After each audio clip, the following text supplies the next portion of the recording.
Hello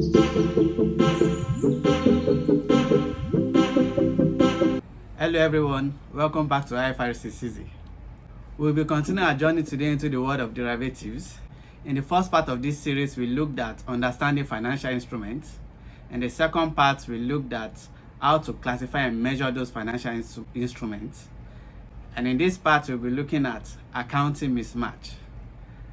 If you are yet to watch any of those two videos, please check the description box and watch, because you need to build those understanding before moving into this next bit of it. So let's get started. In the previous video, we identified that financial instruments are categorized into three. We have financial assets, financial liabilities, and equity. And we also talked about the fact that financial assets are split into two: non-derivatives and derivatives. Non-derivatives are debt instruments and investment in equity. And we also talked about how to categorize those financial assets, the classification of financial assets into amortized cost, fair value through other comprehensive income, and fair value through profit or loss. So we have talked about how to classify financial assets. Now let's quickly look at how to classify financial liabilities before we then talk about accounting mismatch. Now, to classify financial liabilities is quite straightforward compared to all what we went through while doing that of financial assets. So simply we said financial liability are split into two. We have non-derivatives and we have derivatives. And we mentioned that if it is a derivative, automatically we measure it at fair value through profit or loss. Now, for non-derivative financial liabilities, because they are only debt instruments, so the expectation is that your debt instruments, all of them are expected to be measured at amortized cost as long as they are non-derivatives. But there's an exception. If you are holding your financial liabilities for the purpose of selling them, that is trading them, so if your financial liabilities are held for trading, you measure it at fair value through profit or loss.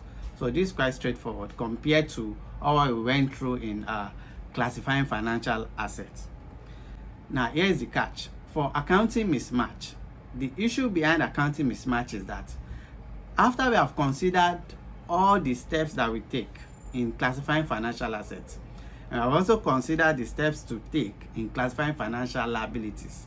Now there are some situations whereby, regardless of the classification that we have done, when your financial assets and financial liabilities are related in some way, especially when you have a financial asset and you have a financial liability and you have used different measurement bases for them, meaning, so for example, your financial asset, you have used amortized cost because it passes the SPPI test and your business model is to hold to collect.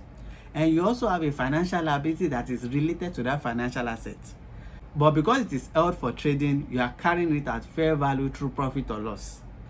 It means that you have different measurement bases for those financial assets and financial liabilities. Now, accounting mismatch means that there is a possibility of a measurement inconsistency. So IFRS says here that accounting mismatch is a situation when measurement or recognition inconsistency would arise from measuring financial assets or financial liabilities or recognizing the gains and losses on them on different bases. What it means is that when you have a financial asset and you have a financial liabilities and they are both related, that is, there's an economic relationship between the financial asset and the financial liability, and because you are measuring the financial asset at a measurement basis that is different from that of the financial liability, especially in a situation whereby you are measuring probably the financial asset at amortized cost, we are measuring the financial liability at fair value through profit or loss. IFRS 9 provides that you can actually measure that financial asset at fair value through profit or loss as well, even though it satisfies the condition of being measured at amortized cost, in order to erase or correct the issue of accounting mismatch. For example, in a situation whereby an insurance company issues out insurance contracts. Now, because IFRS 17 requires insurance companies to measure their insurance contract liabilities at current information, which is as good as fair value. So in a situation where the insurance company actually receives premiums from the insured and takes those premiums, which drives its liabilities, invests them in financial assets.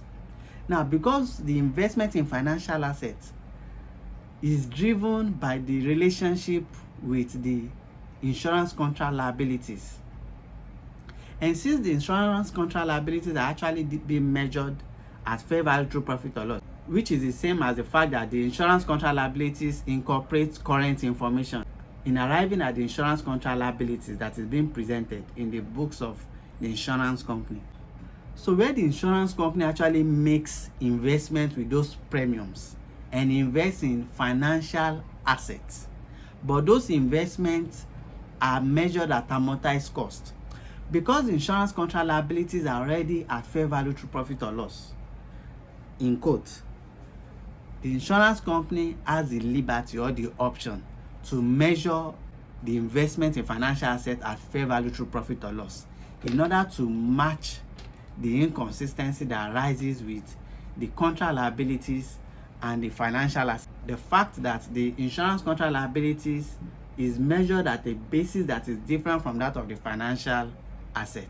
As a result of that, the standard allows us to correct that accounting mismatch, because there's an economic relationship between the insurance contract liability and the financial assets. We want to look at the fair value of both, and as a result of that, IFRS 9 allows us to measure the financial assets at fair value through profit or loss, so that it can be carried at the measurement basis that tallies with the liabilities involved. Now, another example is what you see in pension liabilities. So when a company runs an employee benefit, there is always an obligation somewhere, which is the employee benefit obligation, also a fair value of the plan asset itself. Now, the plan asset is the investment that the company makes in order to safeguard its assets to settle those employee benefit obligations. Now, because the pension liabilities are oftentimes carried at fair value through profit or loss, any investment that is being made by the company in order to provide for the employee benefit obligation, the investment in financial asset that is being made can actually be carried at fair value through profit or loss, because the employee benefit obligation is always often carried at fair value through profit or loss, because the valuer that is valuing the employee benefit obligation always looks at the market, meaning it fair values the asset. So if you are fair valuing the obligation, then automatically the financial asset that relates to it should also be fair valued, so that any market changes in the financial asset can correspond to the market changes in the employee benefit obligation. And so the accounting mismatch becomes corrected as a result of this. Now let's look at this example. It explains it further. Company A issues loans that are measured at amortized cost.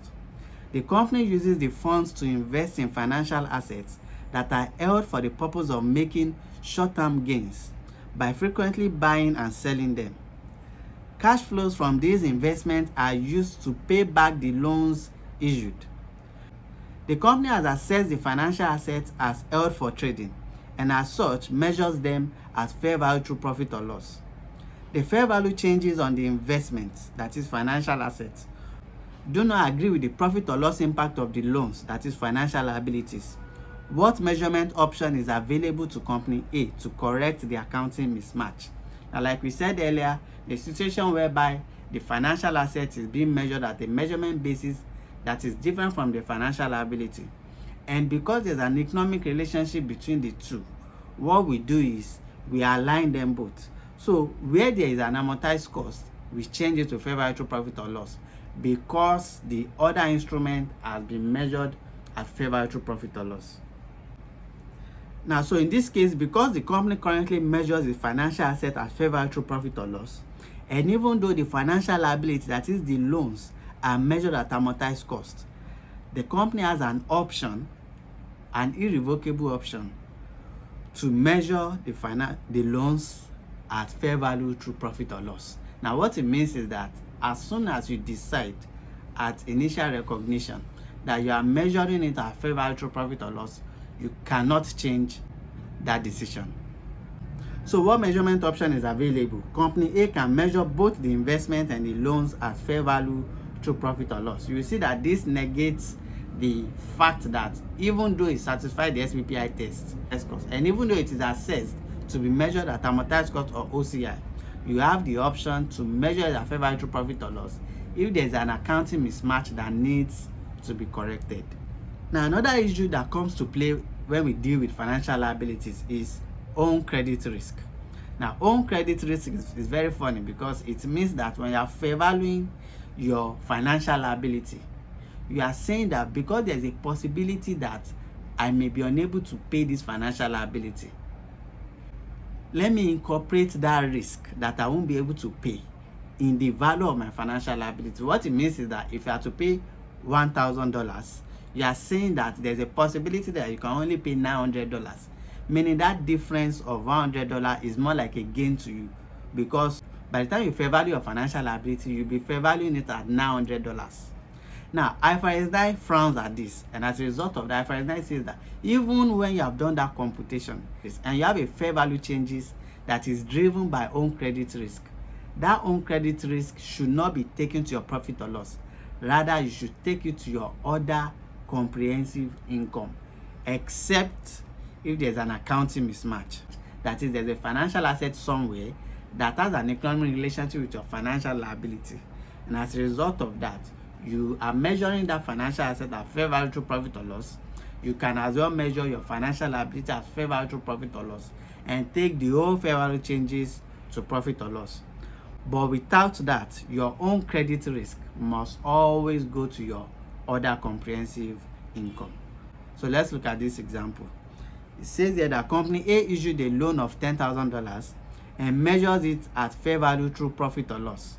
At year end, the changes in fair value of the loan is a gain of $1,000, out of which $150 relates to changes in company A's credit rating, while $850 relates to the remaining amount of change in the fair value of the liability.